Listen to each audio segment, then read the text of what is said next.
You and I talk, Nubi Kamita. You and I talk, Nubi Kamita.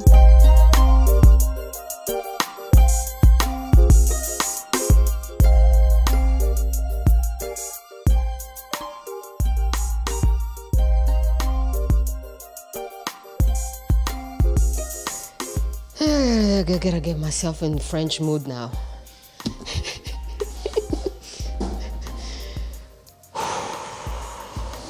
En français.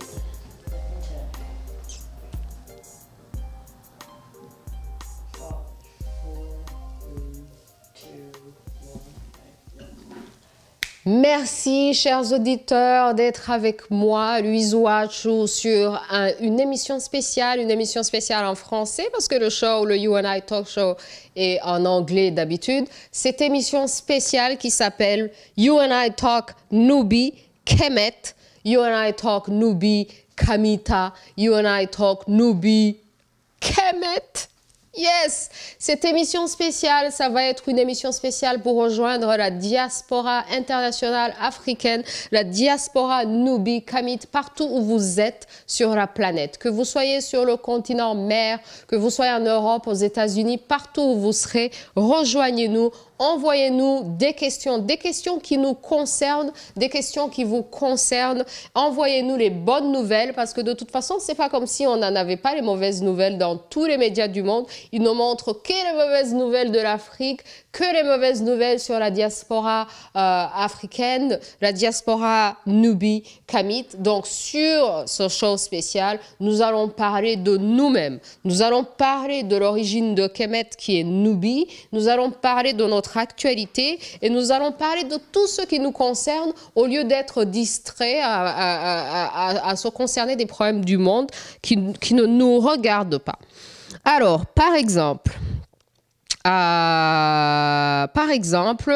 parmi les questions que j'ai reçues cette semaine, donc envoyez-moi vos questions, je vais les répondre et puis je vais vous poser aussi des questions. Hein? Vous pensez qu'il n'y a que vous qui pouvez poser des questions, hein? C'est pas comme ça des... Anyways, donc aujourd'hui, pour ce show-là, j'avais reçu des questions, par exemple, sur fêter les indépendances. Les indépendances africaines qui se fêtent en juillet, ou par exemple, la fête française là, du 14 juillet. Alors, plus j'y pense, plus j'ai réalisé que il faut absolument qu'on abandonne le calendrier, ce genre de calendrier qui nous dit quoi fêter et quand fêter. Parce que là, par exemple, moi non plus, je ne savais pas. Hein. J'ai appris cette semaine sur les médias sociaux, c'est pour ça que c'est là-bas que tout le monde communique, que aujourd'hui ou avant-hier, aujourd'hui, nous sommes en train d'enregistrer ce show le 20 juillet. Donc, hier ou aujourd'hui, c'est la nouvelle année. La nouvelle année sur le calendrier Kémit.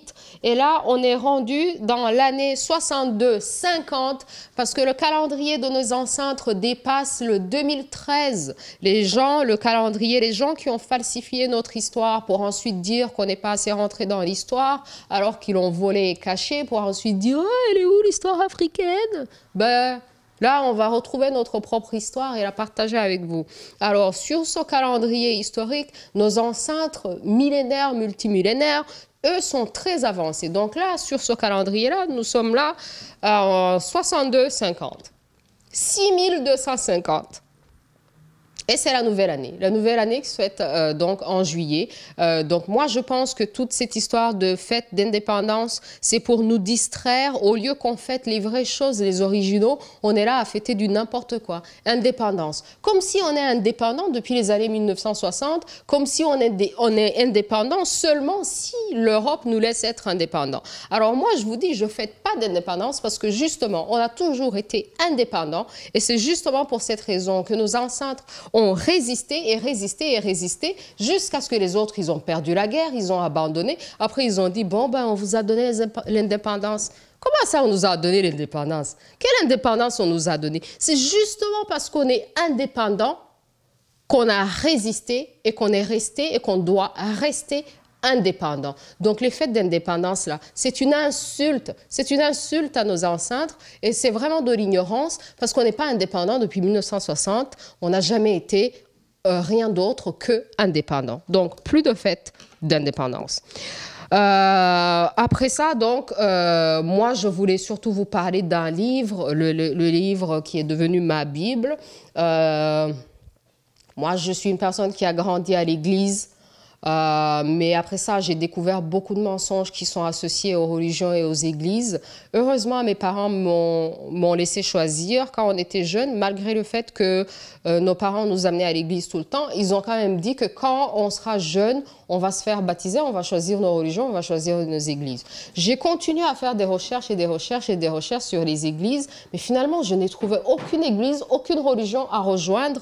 Et heureusement, je suis revenue sur la connaissance de nos ancêtres. On n'a pas besoin de religion, on est puissant, on est trop puissant, on est trop fort. On doit plutôt revenir à la spiritualité Nubi, la spiritualité Nubi qui a donné naissance à la spiritualité kamite et la connaissance surtout. Nous sommes un peuple de connaissance, nous ne sommes pas un peuple de croyance. Le Nubi est celui qui sait. Nous parlons de ce que nous savons, nous ne parlons pas de ce que nous croyons, hein, parce qu'après ça, les gens vont dire qu'il y a des mystères religieux. Il n'y a pas de mystère religieux, il n'y a que des ignorants. Et puis quand ils n'arrivent pas à expliquer ce qu'ils doivent expliquer, ils sont là, oh, c'est des mystères religieux, vous devez tout simplement y croire. On n'y croit pas, on croit à rien. On connaît ou on ne connaît pas. Et puis là, alors, on va échanger nos connaissances. Le livre que j'adore, que je vous suggère et qui doit être dans toutes les maisons. Le livre que moi, je voudrais traduire dans toutes les langues africaines et que je voudrais enseigner dans toutes les écoles et que les enfants devraient même mémoriser dès le primaire. Là. Ça, c'est pas un truc d'université. Hein. Vraiment, c'est qui même qui m'a fait aller jusqu'à l'université pour découvrir ça? C'était trop tard. Il faut que les enfants commencent à lire ce livre à très bas âge pour qu'ils sachent d'où nous venons. Parce que justement, l'autre jour, j'ai reçu une question jeune, une fille qui est très jeune, qui me demandait « Louise, est-ce que les anciens Égyptiens, ils étaient noirs ou ils étaient blancs ?» Le livre va répondre d'une façon scientifique. Il n'y a pas de blanc en Afrique. L'humanité a commencé en Afrique. Donc, il y a les Noirs qui ont commencé l'humanité, qui ont commencé la civilisation. La première civilisation de ce monde est Nubi, Kamite, africaine. Il n'y avait que des Noirs dans le temps. Donc, l'idée que c'est les Blancs qui auraient commencé la civilisation et surtout la civilisation gréco-romaine, c'est du mensonge, c'est du vol et ils ne peuvent pas le prouver. Dès que vous remontez plus loin, vous revenez toujours chez nous, Kemet, Nubi, où ils essayent d'appeler ça Égypte. Bref, il n'y a pas ça. Donc, le livre Cheikh Anta Diop, Nation nègre et culture, je vous le conseille énormément. Et donc, on va parler de tout ça sur le show.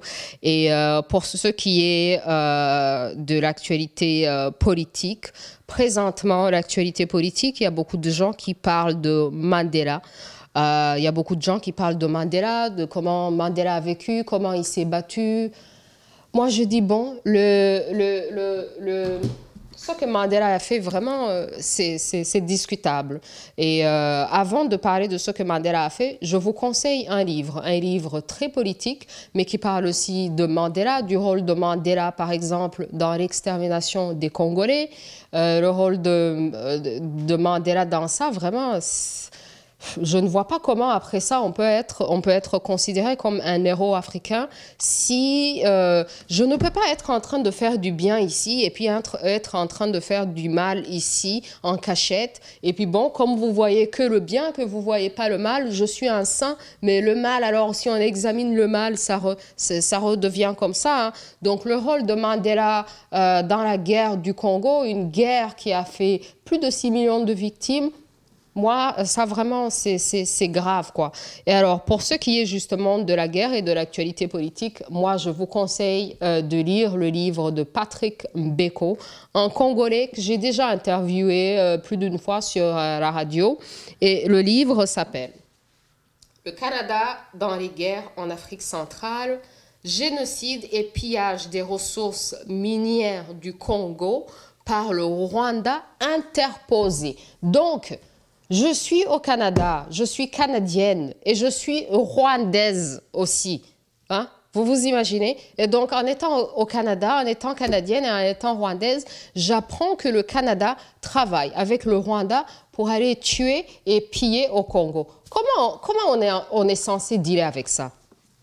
Je vous conseille de lire ce livre et puis éventuellement on en parlera sur le show.